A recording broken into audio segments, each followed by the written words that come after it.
there exists a constant battle for survival.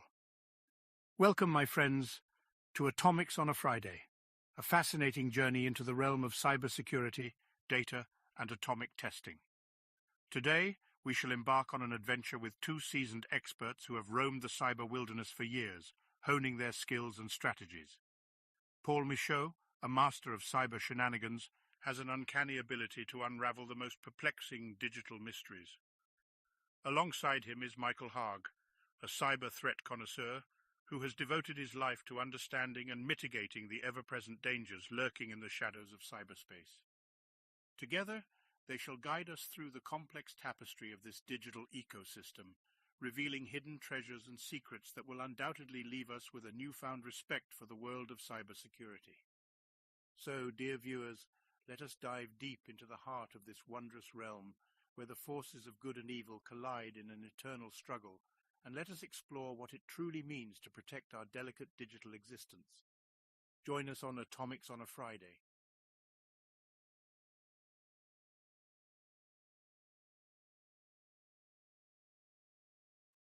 Howdy, we made it. Happy Friday. We survived. Oh, It is we got Friday. visitors. There's lots of visitors here. It's cool. It's exciting. It's been a minute. Let's do this. I know, it's been like 2 weeks. 2 weeks is 2 weeks too long. Yeah. Actually, it's been Happy 3. Friday. 3 weeks. We had, Wow. Yeah, because we had to move a week. Somebody got busy. Did we get busy or did we just have time off? Oh wait, no, I was. That's right. I was on. Yeah, I had you're on time off. vacation. And It was we me. had we had a day off and everything. So we were, yeah, But yeah, both of us had days off. it was kind of nice. That's right. Yep. Was. Looking for some more. Yep. All right, everyone's filing in. Cool. Well, let's jam. Welcome to Atomics get it. on the Friday. We got a pretty overflowing agenda today. Our agenda actually extended by 2 bullet points, so that's exciting. I like how we still have detection and mitigation, but I think Yeah. we've only actually had it twice, maybe That's- 3 times if I'm not mistaken. Oh, Yeah, and we have no clue what's next on the next AOA. no, Ever. I think we had that one time. And that was Yeah. during our March Madness series. We should do one Yeah, of those again soon. I was thinking about that. We need some visitors Yeah, we do. next time. To pick some cool stuff. Yeah, I know there's a lot of cool Sigma stuff going down, and then red team stuff, and yeah, there's lots going Let's do on. it. What's that? Oh, did you go to Oh, DEF CON? I just realized I had this cool sticker from DEF CON. Did you get one? Did you sign up? I did. Yeah. Yeah, that I got too. stickers there around somewhere. And the sweet Yeah. pin. Actually, I think it's downstairs. Nope. Oh, It's yeah. over here. Got a pen too. Nope. Still downstairs. Oh, But yes. Yep. I have the sweet dumpster fire sticker. It's great. yeah. Great con. Yeah, it was cool. Awesome. Okay. So big agenda. My name is Michael Haag, principal Dart researcher here at Splunk. What else would you like to know? I need to get a GPT generated intro. Yeah. Maintainer, Atomics, red team, AOAF, lull drivers, all those cool projects out there that everyone's using. And then, yeah, that's where we're at. Basically, all you're getting. any new cool open source tool for a defender side is probably written and contributed by Haag. So there's that. I don't have cool accolades, but I'm Paul Michaud. I'm a senior threat hunter at Unit 42. Atomics on Friday, former Atomic Red Team maintainer, Twitter extraordinaire. That's about it. Nice. And you can follow the project, or you can follow the show on Atomics on a Fry on Twitter as well. I still think we need to, that's right, burner of TTPs and blue team donor of the year. I still think we should change the I to a Y just so it's Atomic on a Fry. Yeah. That means I had to click buttons. Probably get our account locked. Yeah, I know. Come after us. It's not free or something.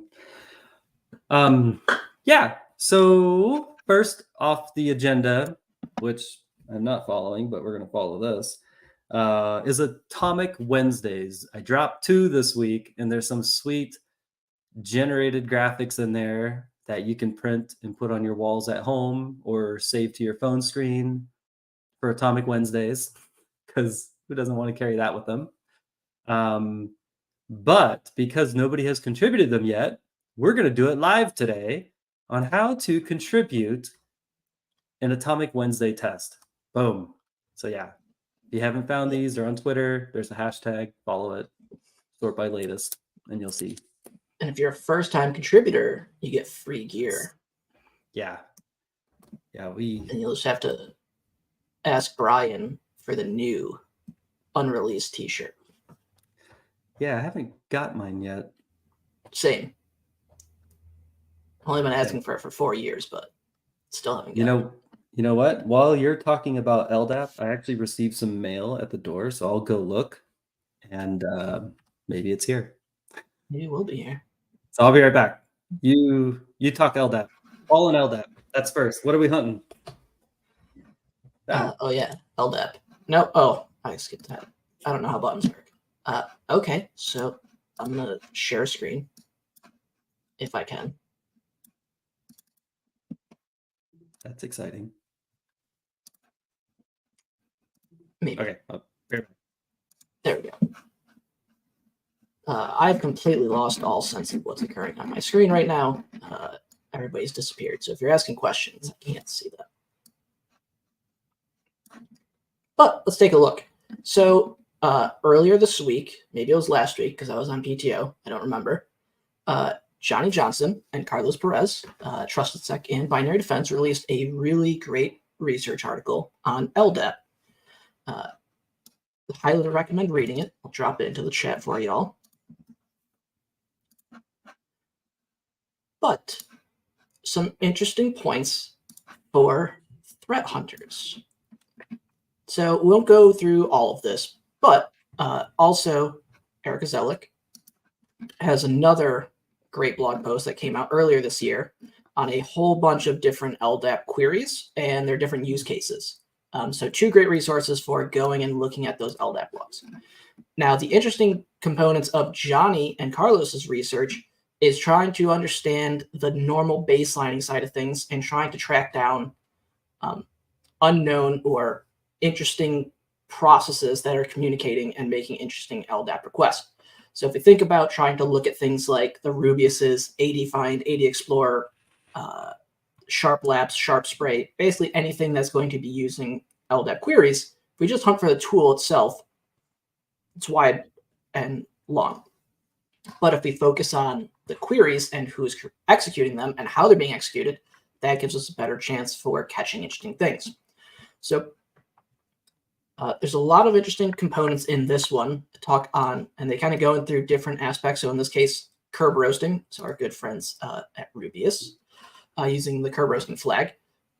And then also some really interesting ones. Now, their research comes from a 7-day lab environment, which is going to have, not as much as if you had 50 or 70,000 endpoints that are running traditionally day to day. So there's some interesting tidbits that we have to think about as we're going and exploring the data and potentially some of the noise.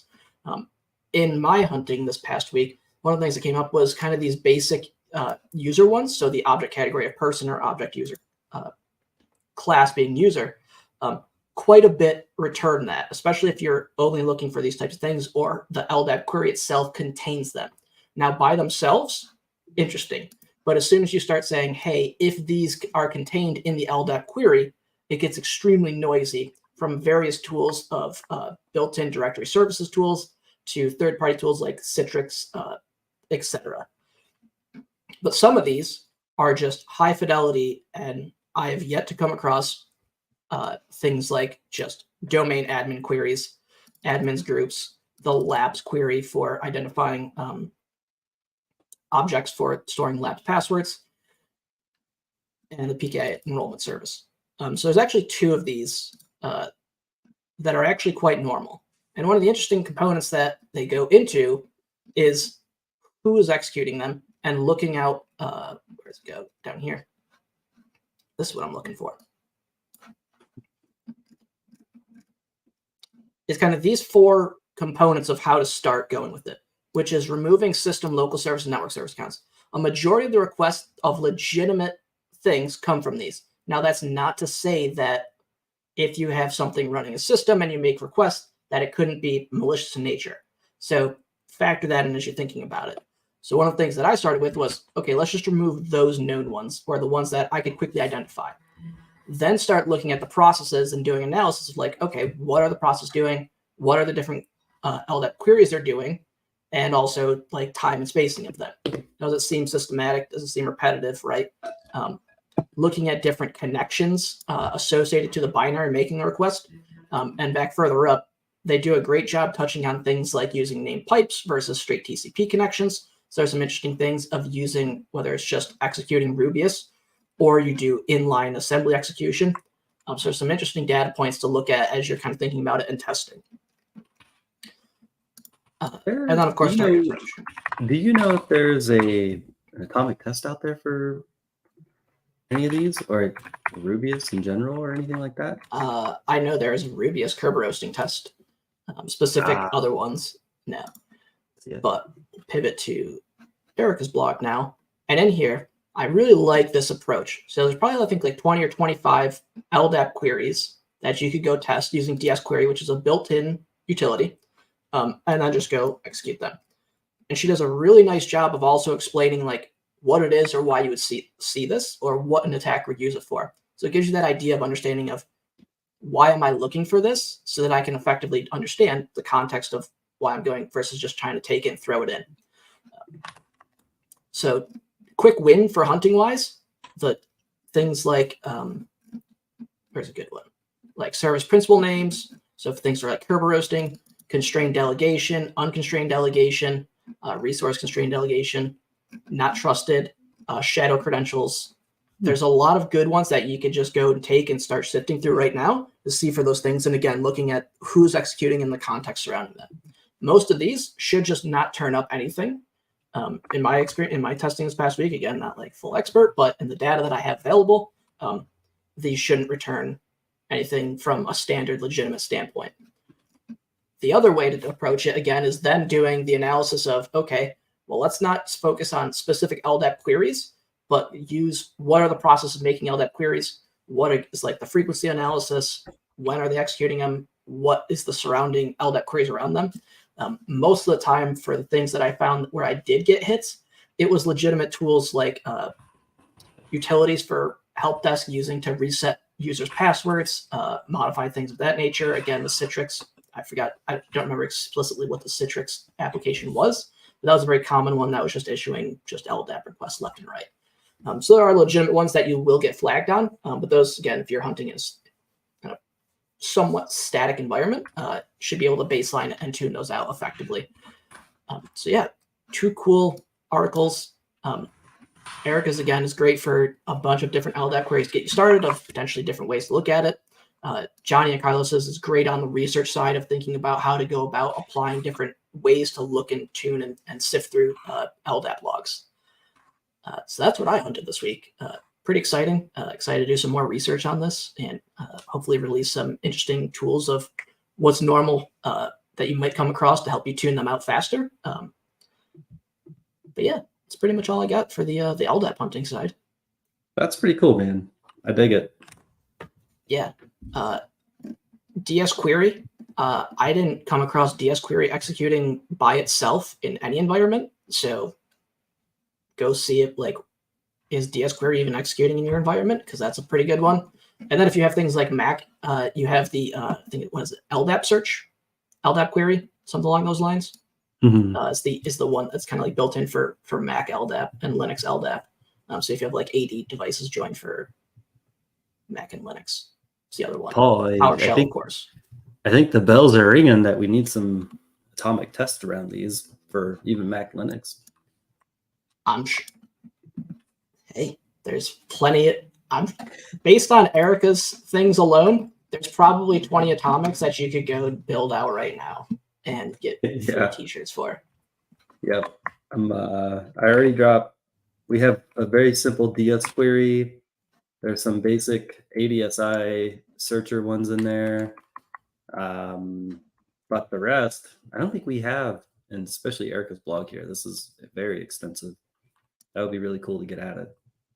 Yeah, and I think LDAP logs are really an underutilized telemetry source because of, if you think about what adversaries you have to do, whether it's an adversary or a red team, right? Like they're going to enumerate things and components out of the environment. It's depending on, if it's like a red team doing the low and slow, more stealth, tactical side of things versus, your APT that comes in crashing in through the windows and doors, like a SWAT team raiding a house, like very loud and explosive.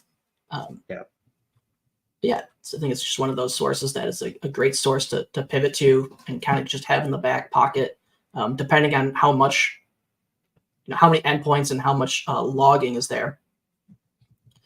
Yeah, NAS, the generic Sigma on top tier. Yeah. Depending on the size of the environment, you can return a lot of event telemetry. In one instance, in a particular 24-hour window, there was probably about 3 million events. So a lot of potential in there and sifting them out. And that was, again, excluding things like trying to sift through the things of the service accounts, NT authority system, etc. There's quite a bit there. So just another thing to keep in mind, depending on your environment size, as you kind of start to build this out. Maybe don't start with the wildcards, or maybe just do like a quick 12 to 24-hour search window so you don't crank out a whole bunch of computational units on those back-end systems. You just reminded me, buddy. We have anyway, I could talk about it. Yeah, that's cool. Love it. Need more. More LDAP. Very blurry. Sorry. Okay. It's the cats. Turn off the light. It's the cats. It's the APT. The APT's in the camera. Yeah. You laugh. I'm just saying. No, it's cool. Yeah, I do other things. I think probably the SysAid was kind of like the new thing this week. APT be dropping O-Days. Huntress dropped a super cool blog on all the cool things. They actually reproduced the O-Days. And we both double tapped. That's awesome. Oh, hold on. There we go. I got it. We're good. They reproduced it, and yeah. What I thought when I saw that they reproduced it, I was thinking in my head. I was like, "What's stopping?" It was quick too. It wasn't like a longer term reproduction of it, but it made me think. I was like, "Should we just start like?" requesting Huntress to just go after all these like file sharing and like little one-off apps. I mean, it's very bug bounty-ish, but why not? I guess I don't know how prevalent SysAid is. I've only heard of one organization utilizing it in my past experience, specifically like the cloud instance. Yeah. So I don't know how frequent it comes up from that standpoint. So that's kind of interesting. Like that point. Yeah. Very, obviously critical if you do have it, but what's the scope of it compared to like a Confluence, right? Which is another big one that hit this week. Yeah, and so I think for like SysAid, from the tweets that are out there, and I think Huntress states in here too somewhere that the amount of them is like in the hundreds, at least found on like Shodan, maybe about, I think it was like 700. Yeah, 230. Just under 900, based on SysAid and HTML. So could be limited based on that. Where, Confluence, which still is extremely prevalent and being popped what appears to be daily. I think that's still the big one. So the problem I have with the Confluence one is the wording of it. And maybe it's my lack of understanding. But when it first came out and dropped as a 9.1 or a 9.3 CVSS, to me it seemed like information disclosure that wouldn't result in you being able to execute code. Yep. But turns out that was not the case, and we saw numerous reports of ransomware execution. Now, the one interesting thing that we saw with Confluence is being very targeted, right? So most traditional ransomware, if you think about it, I go in, I get a foothold in the org, I'm in there a couple hours, maybe a day or two, working my way around, privilege escalation, lateral movement, etc., getting ready, and then blast out ransomware on everything. Some of the things that we're seeing were basically it gets hit, script gets dropped, binary gets dropped, you execute it, you encrypt just the Confluence server. So not like lateral movement, not going anywhere else. Let's straight to there. But you think about it, that's a pretty big hit, regardless, based on what a lot of people use Confluence for, Jira, etc. So it's kind of interesting from that perspective of just basically more automated mass exploitation of that, targeting both Windows and Linux. So you can run both. So looking at those Tomcat suspicious processes off of Tomcat for the Windows, forgot what it was for, I think it was Java on the Linux side. So, if you have good detection post-exploitation on those, various web technologies, Java, Tomcat, IIS, W3WP, etc. Apache, Nginx. Apache, Nginx, the whole crew. Yeah. Yeah. Basically, as a web tech, just run it. Yeah, I just remembered that I had been tracking the Confluence stuff over here on this little server.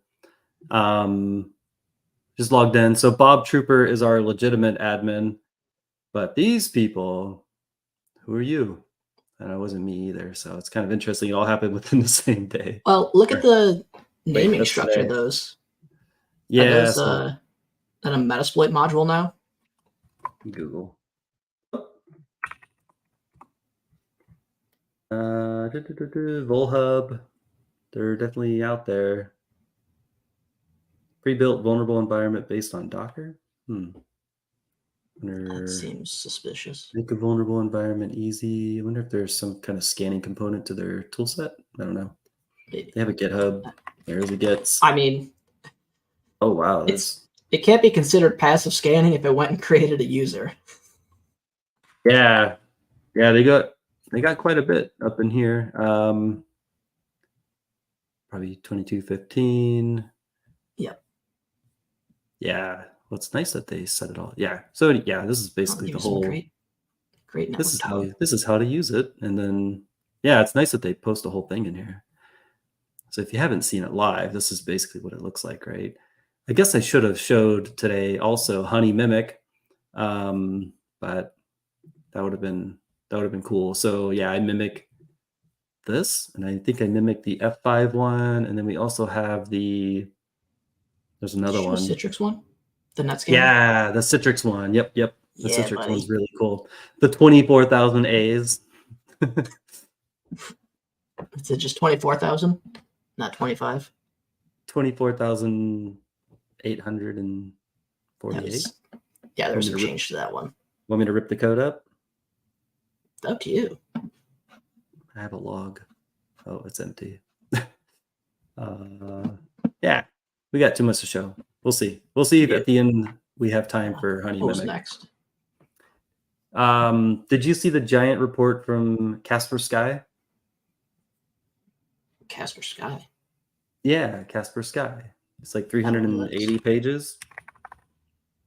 The modern... Kaspersky. That part, no. Like, congrats. Yeah, we have the largest report. Please go read. On not just an APT group. Anything that mimics an APT, UNC, anything in the Asian area, has been reported on that. Yeah, my favorite was just the naming of modern Asian APT groups. Like, is there like retro APT Asian groups or something? Like, oh my God. Like they targeting, like from hackers. Like, are they only targeting like the analog setup systems, usually like Telnet dial-up connections? Yeah, FTP, floppy disk. They drop 5 1/4 in the in the parking lots. They're phone freaking. Yeah, they whistle. Just whistling into a phone. Yeah, retro Asian APT groups are not as cool as these new modern groups these days. Jeez. So yeah, Yes, there's that. Thank you, Casper Sky. Darkgate still doing its thing. It's a very interesting group. Malware. Yep. Family. I'm not sure the tagging. Modern cab Dark files Gate. though. I don't know if they're still doing cab files, but they're dropping those for a bit. We need to demo that. Why are we The not cab? demoing the cab generator? Do you have? Oh, you do have the cab generator. I forgot about that. I have the cab generator, right? This is the problem. Mike has like 70 tools that are just chilling in his laptop, ready to be released into the wilderness. Yeah, I know. Y'all have like no clue the amount of things we could be sharing. You gotta just stage them and then drop them all at once. Like even if they're not finished, just get it up into the repo. Yeah, somebody else will finish it if they want it. In a repo. I couldn't tell you which repo. Okay, all right. So I made this specifically for Darkgate because I didn't want to like play with too much evils. I wanted to make my own evils, and I wanted to make it in a safe place. Oh, this is cool. On StreamYard, you can now ship the audio when you share a tab. It's kind of cool. There's no audio on this. Neat.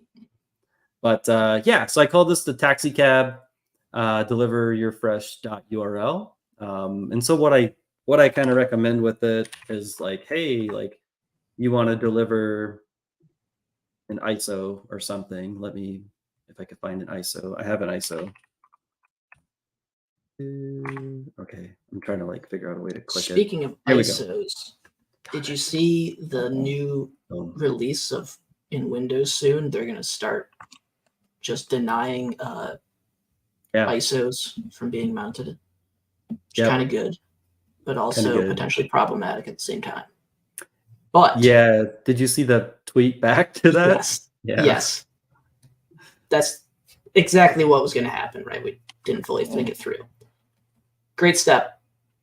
Needs some work. Although very excited about the SMB stuff that's coming out, which is when you're configuring new shares, we're not just going to open up all the firewall rules to allow SMB inbound, outbound to anything and everything. So very excited for that one.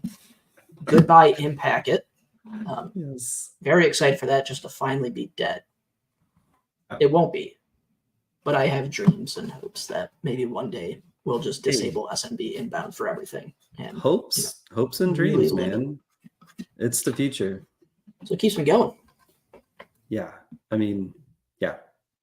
Okay. Microsoft will figure it out and we will make the world a safer place at scale. And we will pay them more money for it.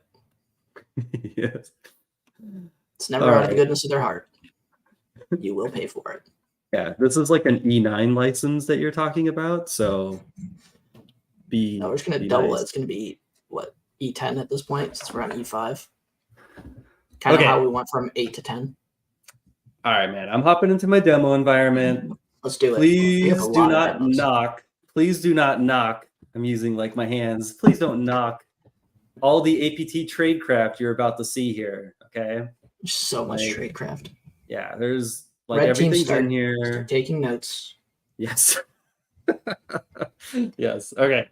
So first, I'm going to start with the cab. I hope you were watching the quick demo as we talked over it, but I generated this little cab file. And if you were paying attention during Darkgate, like in the last 2 weeks, it's like, hey, click this PDF, open your PDF, click the URL, takes it to the site, it downloads a cab file. And typically it says like, let me rename it. It says like, it'll say right here, it'll say like, unpack me. And so that seems safe. I will. All right. So you got to unpack it.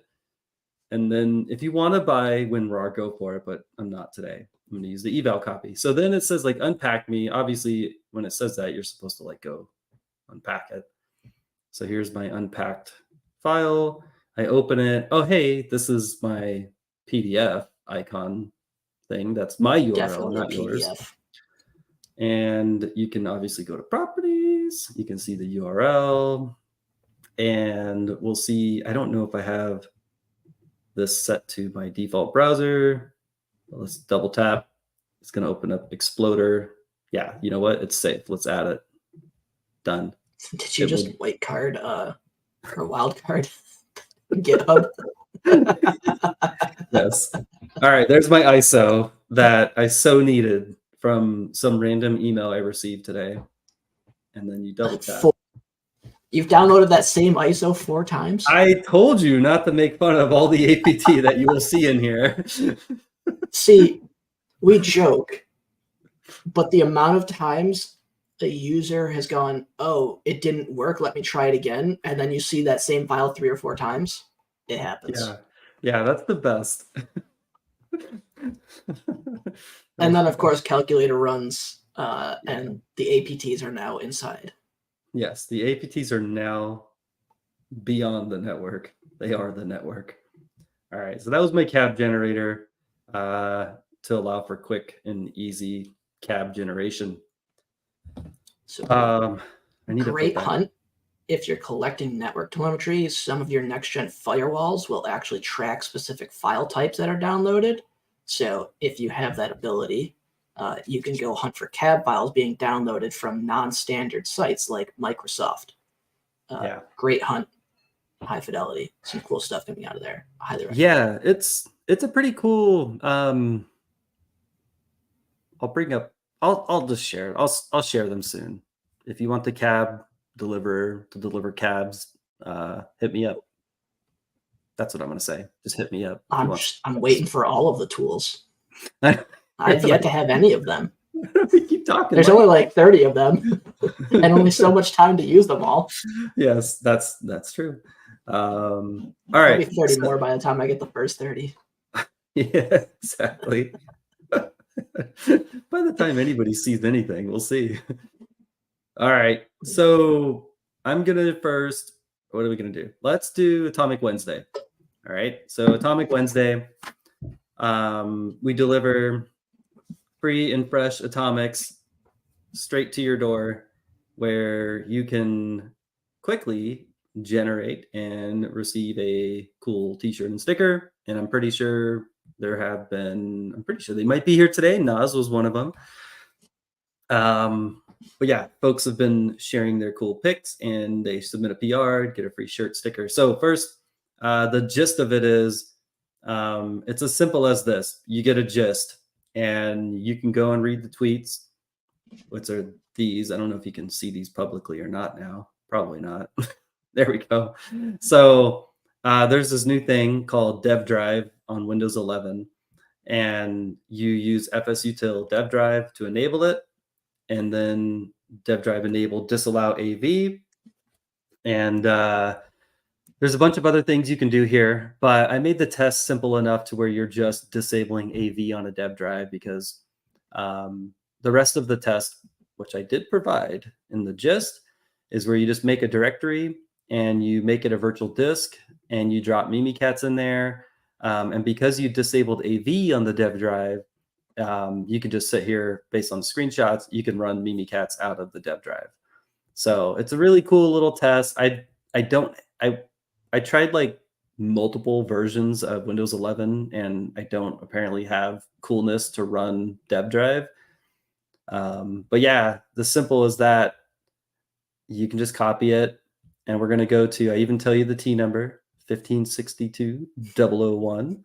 So you go here, you download, Invoke Atomic, you download it with the Atomics, you go in here, you type in T1562001, open, and then open it up in your favorite editor.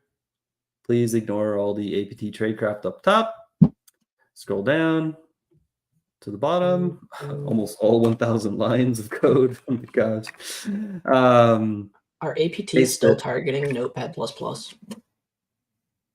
As far as like delivering fake Notepad++ or delivering Both. fake evil? Well, legit Notepad++ with a malicious DLL for some nice search order hijacking.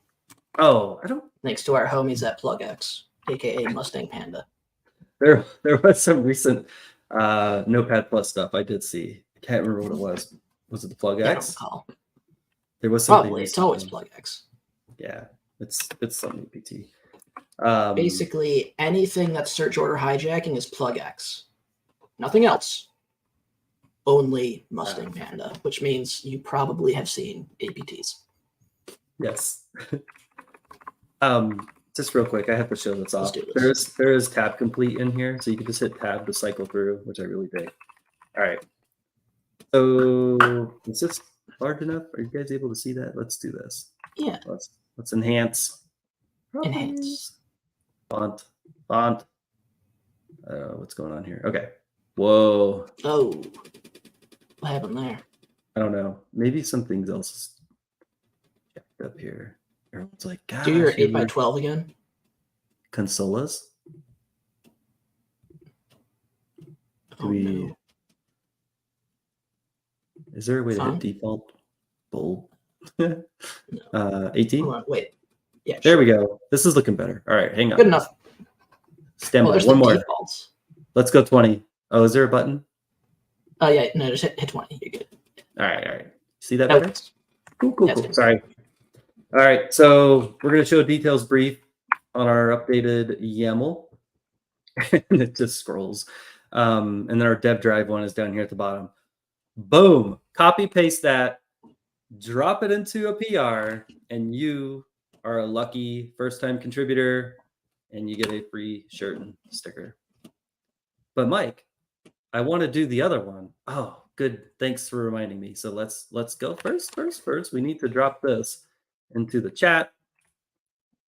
I'm sure someone out there right now is going to kick this off. All right, there we go. So something I noticed was we don't have an Atomic for auto IT. I don't know what you call it. Auto evil. Auto edge. Okay. Auto malware. Auto malware, because it automatically makes it easy. So I was like, cool, let's do this. So I made a very, very simple one here. We're going to drop this under T1059, and I actually verified this with our good friend Jamie at MITRE to make sure I was on the right track. And you notice here, there is no folder for T1059. So now I have to figure out my Windows skills to create a new folder. T1059, boom. These are the steps you need to take to submit this test. And now that I'm in here, I'm going to do another folder called source. And then I'm going to open it. And then I'm going to copy out. I'm going to hit raw. I'm going to copy out our test. I'm going to name it auto message box AU3. Boom, boom. Open new text auto message box AU3. Boom. Yep. Save it. Open that right here. Boom. Close. Save. So yeah, this is basically our script that we're going to run. Good to go. And then go back one. Now in here, hey, look at that PowerShell 7 on here. That's cool. Do another one. Did you install it? I did. Okay. No, Paul. It was APT that totally did it. Look, You're like, sweet. What did I share yesterday where APT brought in their own Python interpreter again? It's the CrowdStrike blog, right? Something kitten, Imperial kitten, man, Feral cat. I don't remember. Yeah. Yeah. It's the Imperial kitten blog that came out from CrowdStrike. Nice. It was, out of everything they highlighted, the most subtle statement in there was, oh yeah, they also, by the way, brought in Python 3.11 interpreter.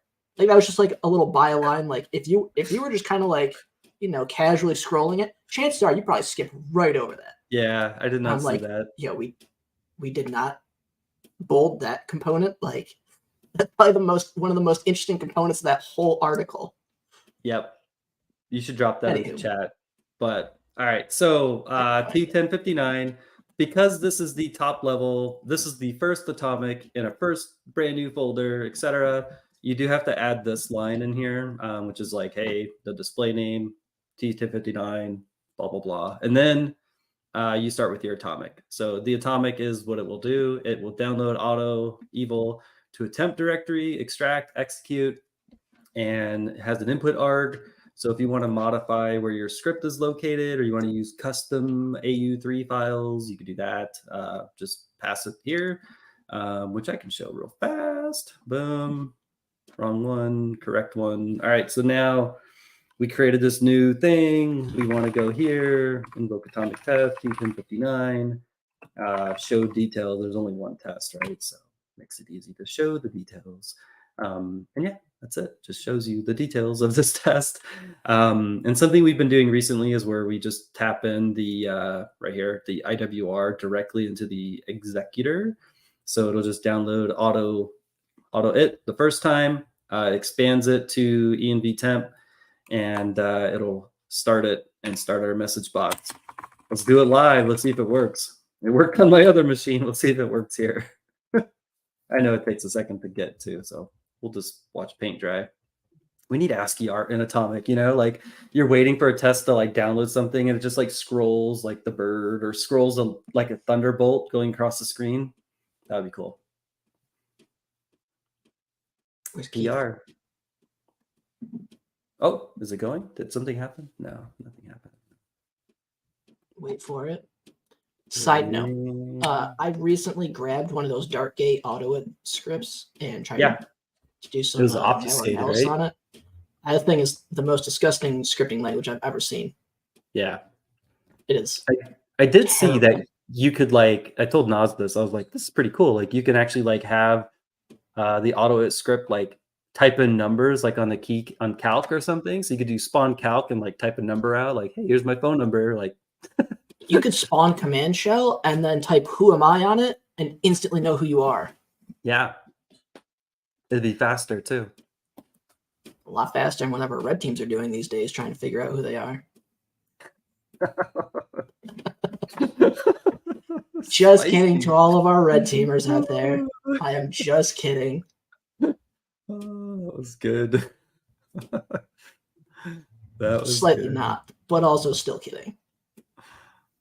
But for real, most EDRs who are alerting to things of that nature, of like the NL test, the who am I, etc., like those are showing up as like the low severity. What happened there? Don't look. I don't know what's in here. Is that more malware? There's all kinds of stuff in here. Stop. What is it Stop doing? what? I don't know. Did that message box show up? I think it did. What is that? I wonder what malware that was. Yeah, it's right here. Message box. Boom. Oh, there it Hello is. Yeah. From Atomic Red Team. It takes a while. Yeah, that icon too, by the way, is very like.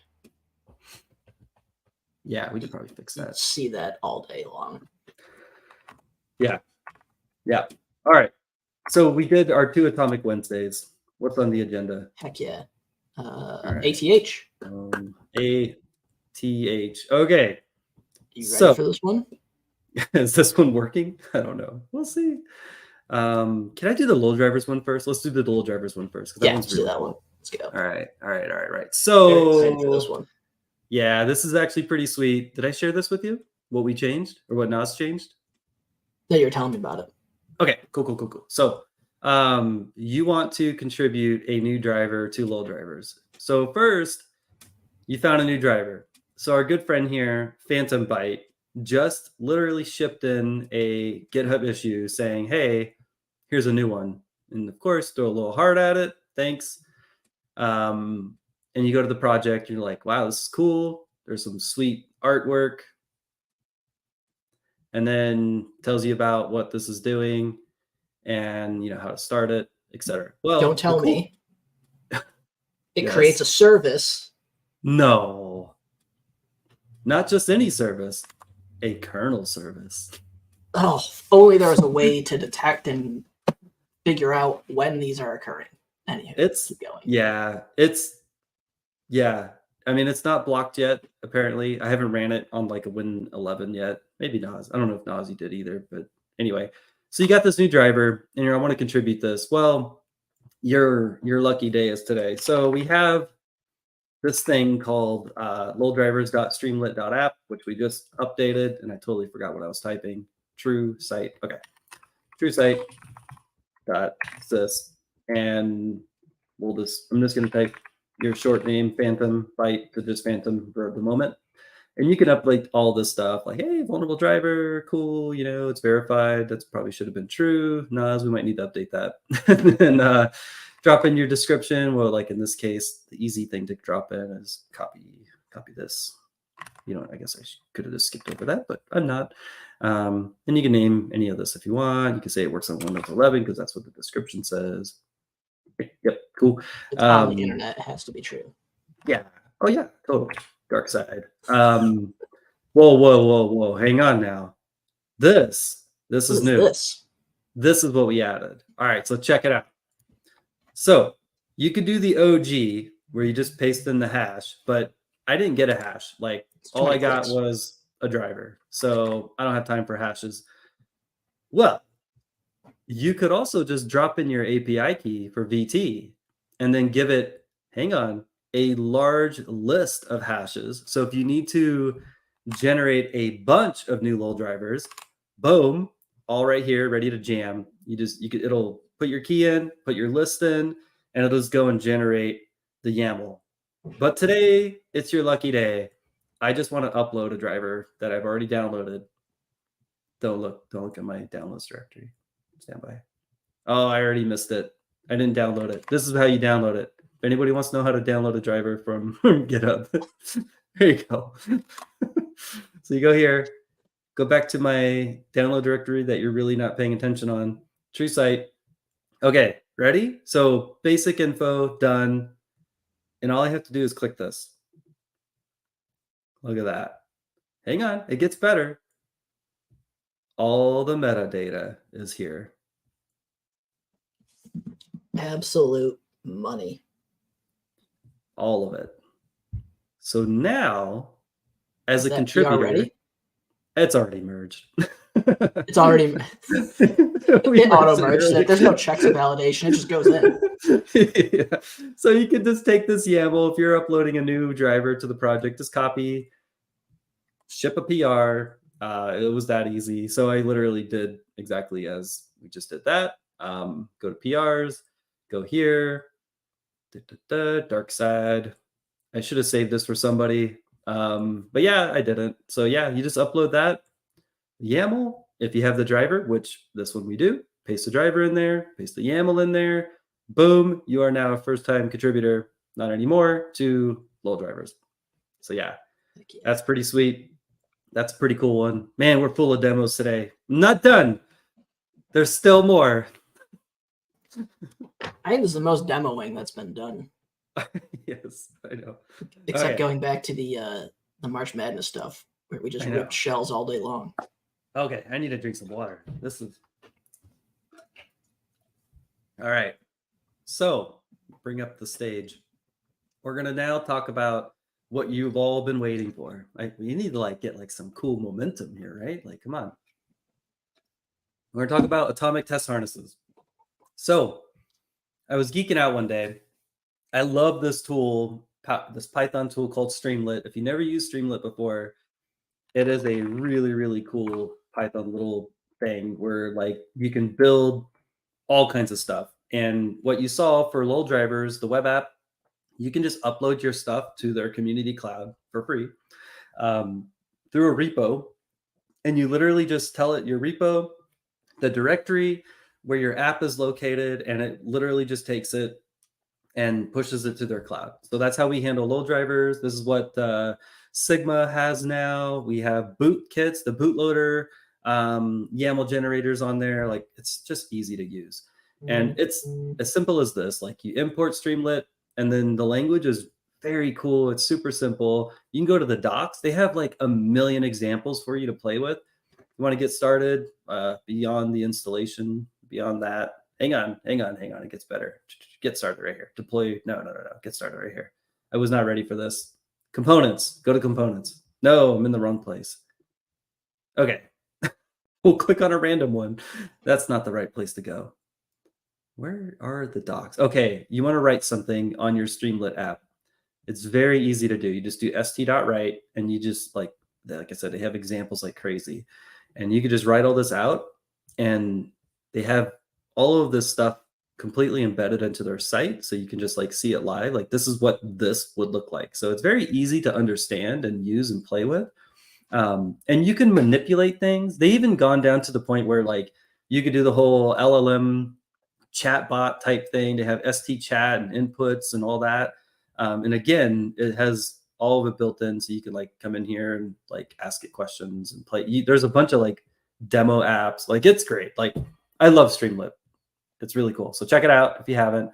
So anyway, I was sitting around one moment and I was like, how can I make atomic test harnesses like just a little bit easier to like present and give to somebody? Because it produces a lot of data to start, and there's a lot of complexity in the parameters and the switches, and there's just a lot going on. And so I was like, a couple of requirements. I want a database for the output of the data. Yes. I want a database. So like whatever I execute, I want to see it. I want to be able to go back and like review it, because right now it's like you run it and it's like tons of stuff happens and it's just a lot. So thanks, Taz. I was like, all right, first, like I install ATH, like how do I know it's installed and working? So it has this cool little thing where it like goes and runs, and it's running all the PowerShell in the background of this app. So it's literally Python running PowerShell. And it goes like, yeah, you got all these things running. Cool. Good job. And so then minus my sad little front page, I need like a cool image. So then I was like, well, let's convert the invoke ATH compiled help. And so I have all the examples in here that are in the PowerShell code itself. You can name this whatever you want, like help me, don't click twice. You can tell it the path of your HH. You can tell it the scripting engine you want to use. And this is all coming from the code itself. So you want to encode it. You want to use a different info text storage handler. Sure. You want to change your topic to HTML, things like that. And then you could also tell it like whatever you want to do. Like these are all just different switches that you could run. And so you hit run. I've never ran this one before, so it's probably not going to work, of course. I'll just click like renamed HH. How's that? Ready? Click run, and it should run, and it's not outputting. Oh, I knew I should have took screenshots. There it goes. See, I told you it works. I told you. It's money. So yeah, so you get all of this now. It outputs in JSON because I wanted it to go into a little database again to make it kind of easy and clean to query. Yeah, you could do like JScript, whatever, neat cool stuff like that. And it runs. So yeah, there's your ATH compiled help, neato. But hey, you want to dump LSASS too, right? Like again, you could specify the PID, whatever you want to do. So just leave it default where it will not use that. We'll just say yes to this. Yeah, it's all the parameter, all the options are here. Dump it into temp, run it. I know this one works because I ran it earlier. Oh, it's probably because I know it works. Oh, it's because it works. The DMP file exists. Yeah, probably. There's not that much error handling, so yeah. Look, error handling's overrated. It adds to your code base complexity. Yes. Just write it right the first time, and you won't have to handle any errors. I don't know where it's at. If it's in here, I can't find it. Just kidding about the error handling, by the way. Freaking out about that right now. Somebody fingers on the who am I? Yeah. Okay. Well, moving to the next one. I don't know if this one works. I can't remember. So let's run it and find out. There's only one way to find out. There you go. It worked. Yay. And then process injection. This is the herpaderp ATH. I think it works. I haven't ran it for like a week. I don't remember what this one is. Yeah, most people probably don't. It's kind of a different one. It was meant to. Is that like the command line spoofing one? Yeah. Yep. Yeah, it's kind of. Yeah, it's been a while.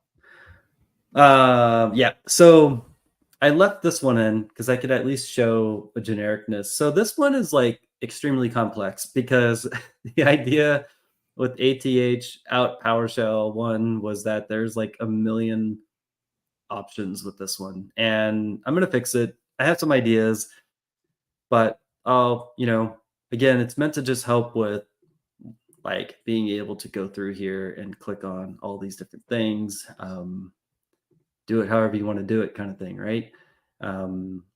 Yeah, I found that I can't get this one to work because I'm not an expert. So I have it just outputting the command, which I then found that it's not working either.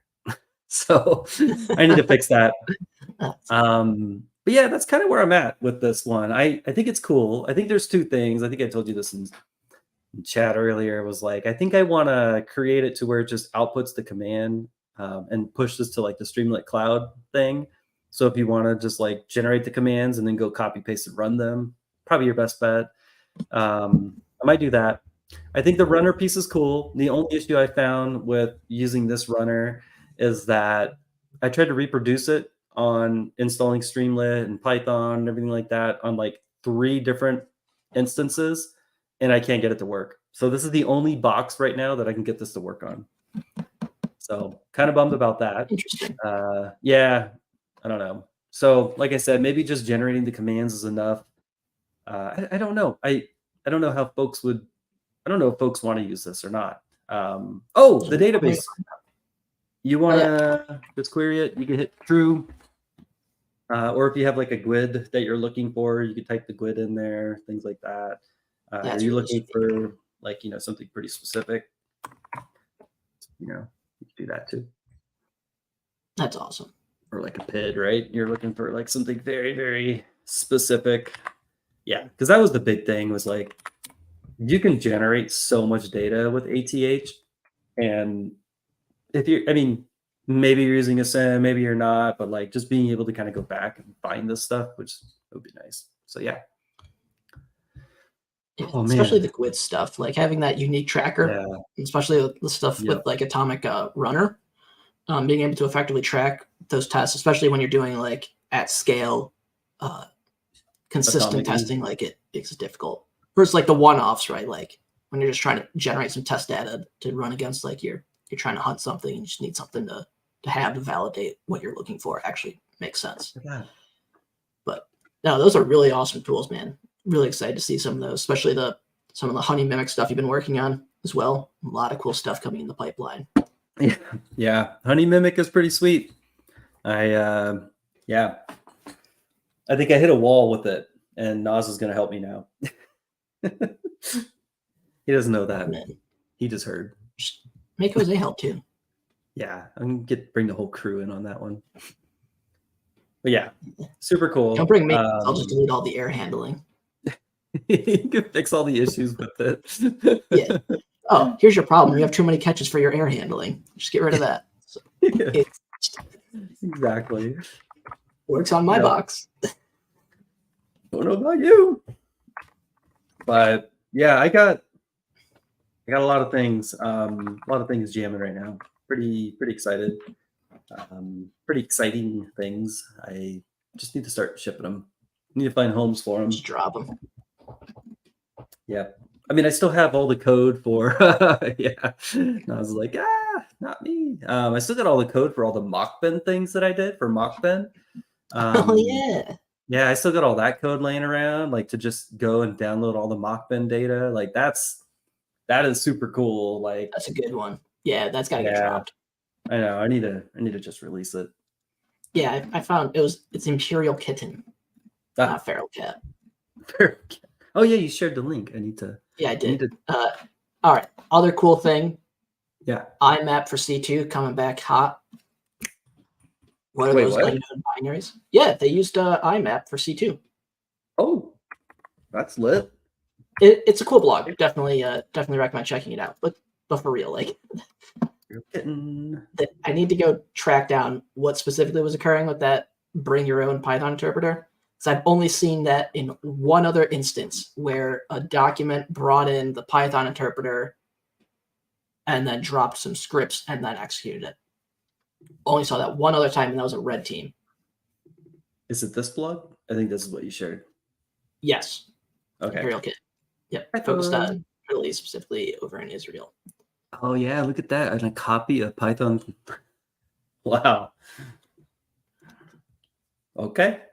And I think what gets me is because, oh yeah, it's once the victim, opens the file, malicious macros, open the document, and then, oh yeah, by the way, a bunch of files get written and also a copy of Python 3.11, and then just kind of like cleanse and just keeps going. Like just Yeah, I don't know. I know, it doesn't the really- way that it was written was very subtle of like you'll just go straight over it, like hold up. But then it goes Yeah, a little that's more. it's obvious. Yeah. Cool. Good That stuff. is very cool. Yeah, neat blog. Definitely check it out. Cool. There's definitely some good insights in there. Per usual. Trying to As much get as I all knock the- on CrowdStrikes, they do have some good intelligence on certain things. Yeah. Yep. Sometimes. So hold on, wait. 2 weeks would put us at the day after Thanksgiving, and I might be a little overfed from turkey. Okay. May not be around. I'll be around. It just depends on how many people want to come hang out on a Friday after Thanksgiving. Okay, so the 24th is tricky. So the 1st, December 1st, I'll be around. Let's do it. Okay. I don't have anything going on. All right, we'll push it out. Dude, holidays. We're bumping it. I know. Sorry, not sorry. But yeah, maybe we can Just share something cool. virtual. Maybe we can get a visitor. Maybe Nas will join us. There, he's been invited. You don't know it yet. Yeah. Hopefully he's still there. Cool. Is that good? Nas? I think You we're all right? good. Still there? That's right. I will find out when we tell him. Yep. He's gonna be here on December 1st. So we'll talk about Sigma and all the cool things that Sigma has Yeah, created. there's so much Sigma stuff going on. Actually, that's probably a good one. Yeah, definitely. There's like this cool thing called Sig Converter that's been popping. Yeah, he's in. So we're good. December 1st. We're in. Let's go. All right. So let me bring Band's getting back together. Yes. This is pretty cool. I really dig this site. Yeah. Cool. But yeah, let's do that. I'll ship it. We will Ship it. Damn. I'll catch you in 3 weeks. 3 weeks? Okay. That gives us time to like make a slide or something. Trice. We already have slides. They're usually 95% done, and we just like delete 1 or 2 words each time. Yeah. Yes, that's true. Yep. That's true. Cool. Awesome, man. Yeah. Well, what a good day. I will I'll Good ship all chance. this. Let's Yep. do it again soon. Yeah. Thank you all for joining. Hope you learned something. Talk to you later. Toodles.